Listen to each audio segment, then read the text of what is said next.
Da da da da da da da da da da da da da da da Super Mario RPG.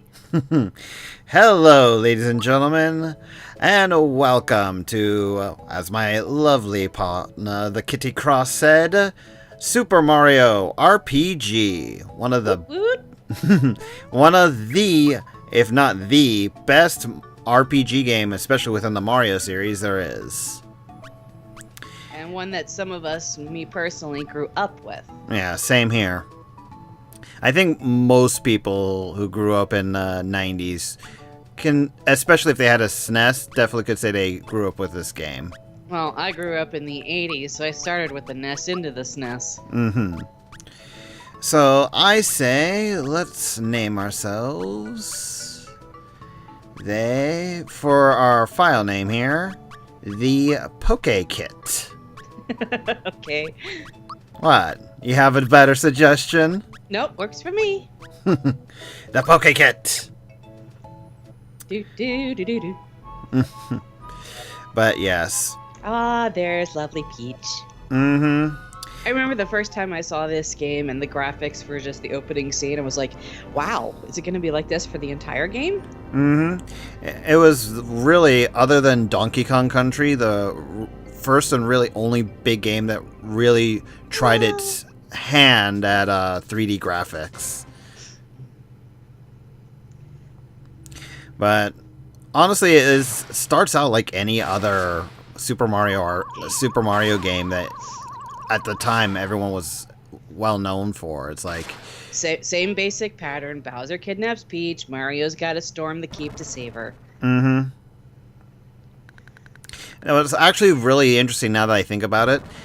The Super Nintendo was actually really well known for breaking a lot of molds when it came to different video games. I mean, it's like you had Yoshi's Island, which changed it up how everyone was used to seeing Mario up to that point, and then Mario RPG does the same thing. Well, you want to know one of the major things that really threw me off and surprised me was, as far as aesthetically, was the fact that they went with an isometric viewpoint for this game as opposed to typical platformers where you're seeing like just a side view or, you know, from the top down perspective. I think this is one of the first Nintendo games I ever played that did the isometric perspective. Mm-hmm. Now, I've been showing off the basic fighting system for the game so far, which most people should be familiar with, but in case you aren't, A is your basic attack, which I've been showing. B allows you to guard and run away, though this being the tutorial area, we can't really run. Y is our special attack, of which Mario, being the jump man, can jump. And X is our items, of which we have none currently. Yet. We will be getting some in the future. Also, there is something in this game called timed hits. If you go and hit the button again at the right time, extra damage, and then another attack. Ow. Well, actually, it only gives you the ability to do another attack if that thing pops up and says once again. Well, no, what I mean is that it's like if you see me doing my normal attack like this. It's a double punch rather than a single punch if you get the hit right. Yeah. Sorry. No worries. Otherwise, it's for something like the jump attack. It's just an extra, sound effect. Yahoo! Honestly, the one thing I probably loved the most when I first got introduced to this game was simply the music. Mm-hmm. I was just blown away by it, especially with here, we get to actually hear the first instance of Bowser's music. Just hearing how deep and just powerful it is, it made me go, oh, this is gonna be so awesome.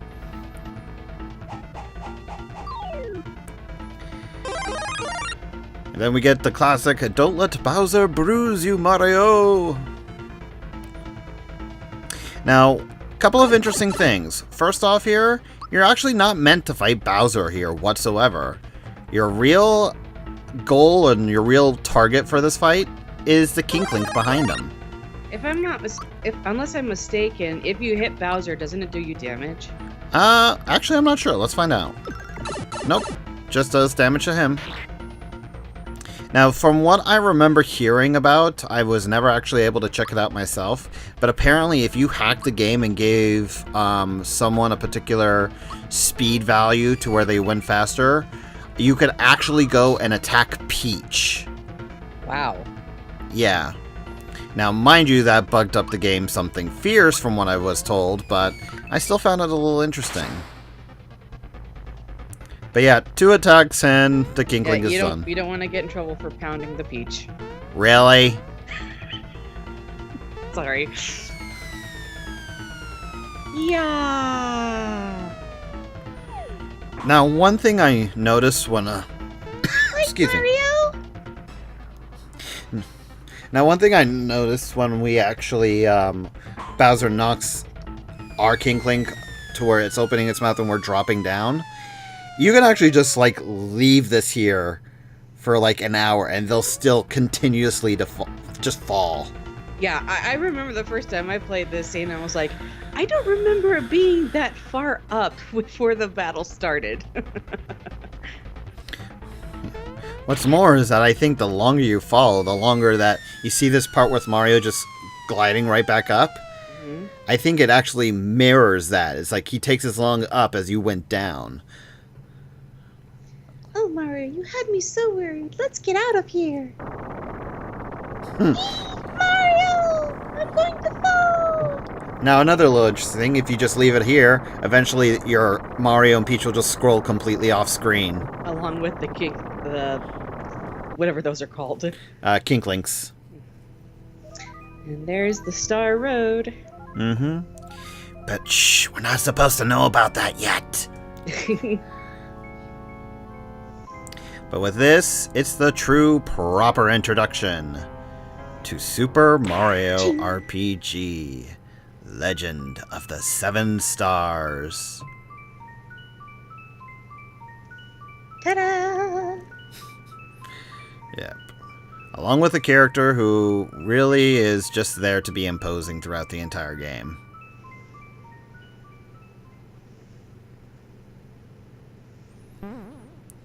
And this is where the first real, just... it just really hits you right here. Just how big this game really is. Where you just get to see the entire overworld for just a split second to give you that taste.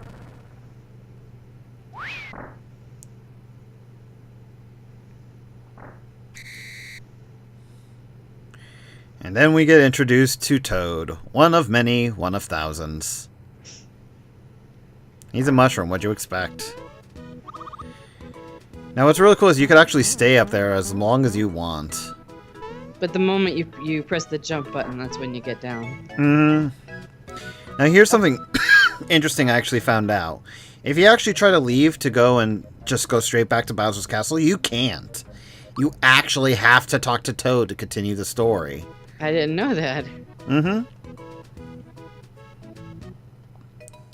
And then he's like, uh-oh, what's going on?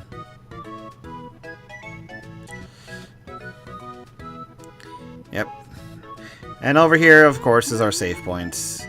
Of which I'll go save over my old file here. This is a game I've gone through and played a bazillion of times. Just because I just love the game. It's fun. I know, me too. I love this game so much. I've played it so many times. I remember when I used to have the original SNES cartridge. Mm-hmm. I still have mine. Lucky. And then we're introduced to the big-ass sword known as Exor. In which More like an eyesore. Mm-hmm. I honestly think that's actually supposed to be the pun. See, there he goes, shooting his mouth off, and it ruins everything. Mm-hmm.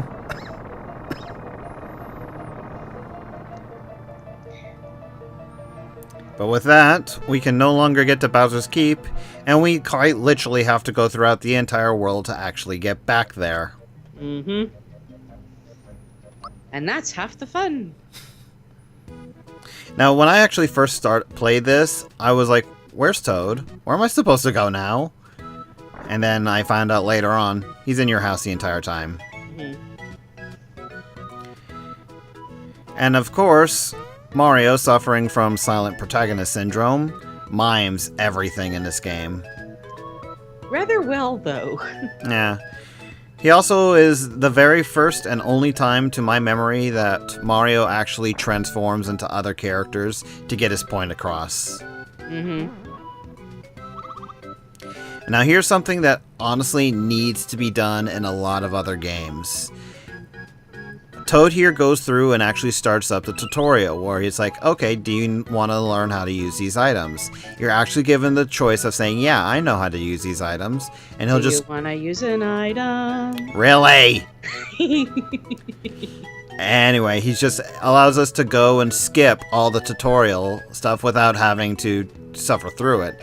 A lot of games just don't do that these days. That it's the only thing though is that if you don't do the tutorial where you can fight that Goomba, then you miss out on the experience. Actually, last I checked, you don't gain experience from that.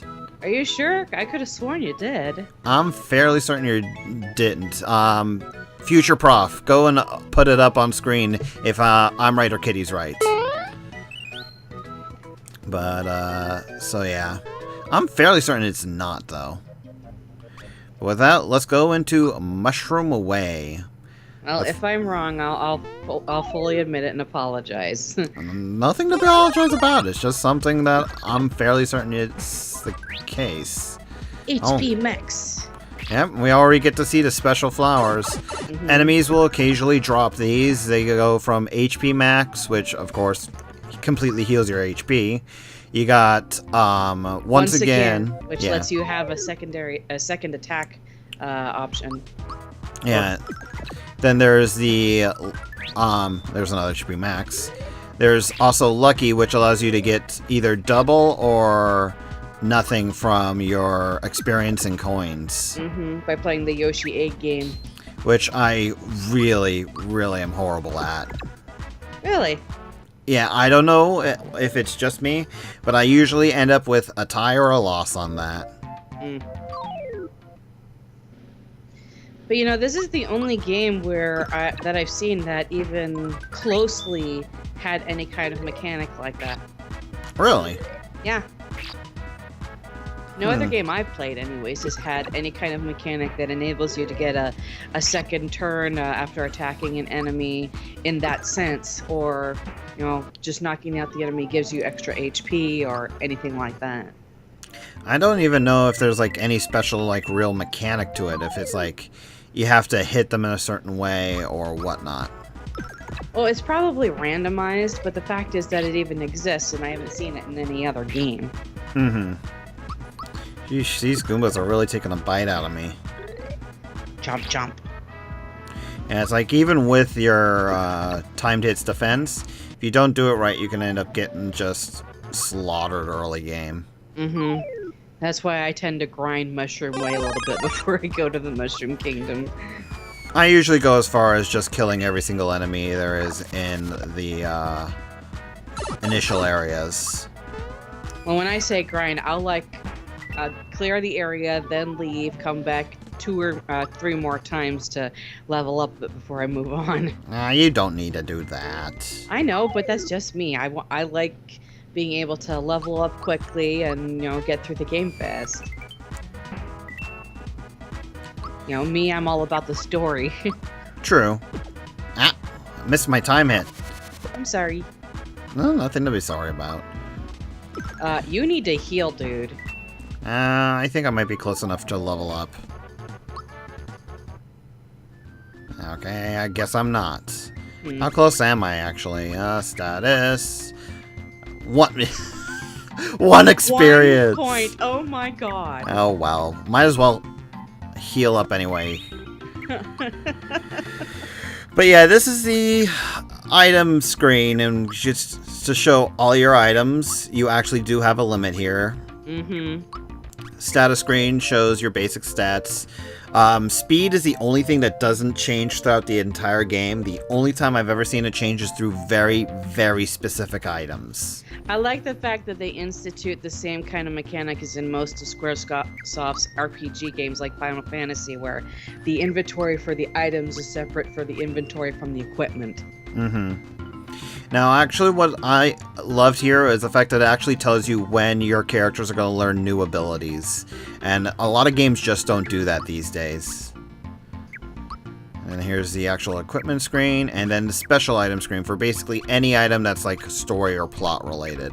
Well, with that, let's go over here. Get our coins real fast, and save Toad. Save Toad. Now, you actually have the option of not saving Toad. You can just flat out ignore him and go straight to... Oh, that was a mushroom well wasted. But you're able to go and just ignore him, and he'll eventually just come back when you actually... When you go into the Mushroom Kingdom, he'll come in behind you and basically, give you the what for.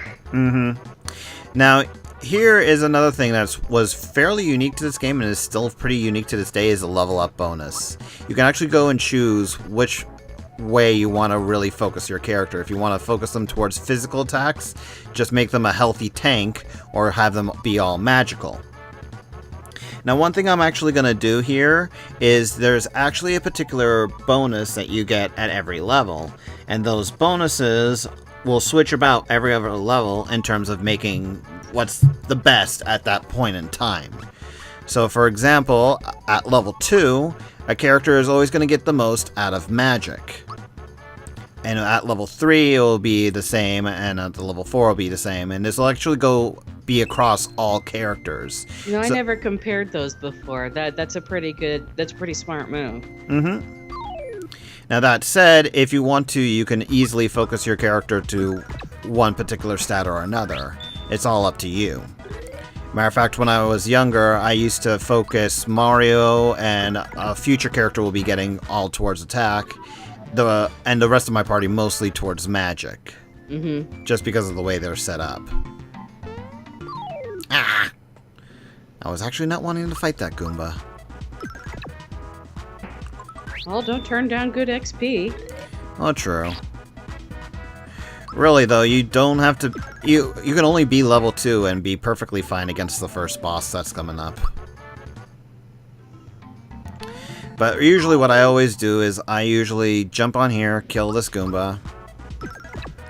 I think at some point after this episode, which is our first inaugural episode, we will probably be cutting out random battles. Because you really don't need to see every single fight. Maybe fights against new considering enemies. You're probably going to be doing a bit of grinding at some point. Just a little bit. That's what I was trying to remember. Go away, Koopa. Go away. Ah! Try not to get into a battle. Apparently it wanted you to. Uh-huh.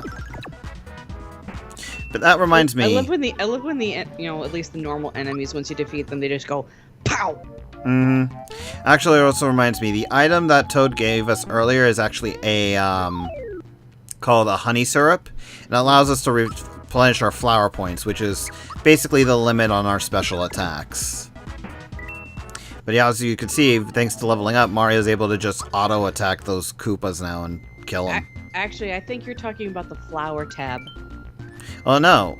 Yep, there he is. He just gave you a flower Yeah, we tab. just got a flower tab, but when we rescued him the first time, he gave us honey syrup right here. Yeah, honey syrup replenishes your points. Flower tab extends the amount of points that you have. Didn't I say honey syrup replenished? No, you said honey syrup extends the amount. Oops. It's okay. It was probably just a slip. Right. Now that's one of the rarer bonuses there, is attack up. I rarely, if ever, see it, and it never comes in an actual good situation. Yeah. Because the most enemies you ever see in a fight, I think, is something in the realm of like 5. The thing that ticks me off is you can't get up to fight Lackey 2 here. Yep, you can never fight him, I think. I have run around this area so many times that he has run out of spinies to throw at me. Mm-hmm. Just trying to see if I could jump up and fight him, but nope. Alright, well with that, I think we're actually ready. Just double checking all my stuff. Yep. I think we're ready to fight the boss. Use that flower tab first. You really think I need it? Well, the sooner you use them, the sooner they're out of your inventory, and it's not like you can't use them and then they're useless. They help extend the amount of flower points. Yeah, I'm also a stickler when it comes to using that though, simply because if you actually use your flower tab right, yeah, it will go and actually replenish all your flowers. Yeah. So that's what I usually do. I was just trying to touch Toad. Really? You said it, not me. Yeah, well. Wow. Yeah, that's what the good thing about going special attack first. You're actually able to one-shot the first Hammer Bro. Boing. In general, the Hammer Bros are a bit of a joke. Well, aside from when you actually had to fight them in the original Mario Brothers and most of the other games, they pretty much are a joke. Mm-hmm. That we get a flower jar, which is a tab but better by 3. Mm-hmm. And there's the hammer. Mm-hmm. Our first real weapon of the game. Stop! Hammer time! Yep, I knew that was coming. I'm surprised Toad can even lift that thing. Or even drag it. Yeah, I was gonna say, he's actually dragging it. I know, but it's bigger than he is. But with that, let's also go and equip it right here, because actually, if you don't equip it when you go into the actual Mushroom Kingdom, then you actually get another little tutorial from Toad. But with that, we've actually saved Toad. We've gone through all of Mushroom Way. We're level 2. Got a hammer. I think this is a good place to stop for the moment. Okay. So until next time, everyone, when we actually go into the Mushroom Kingdom proper. Till next time. See you then.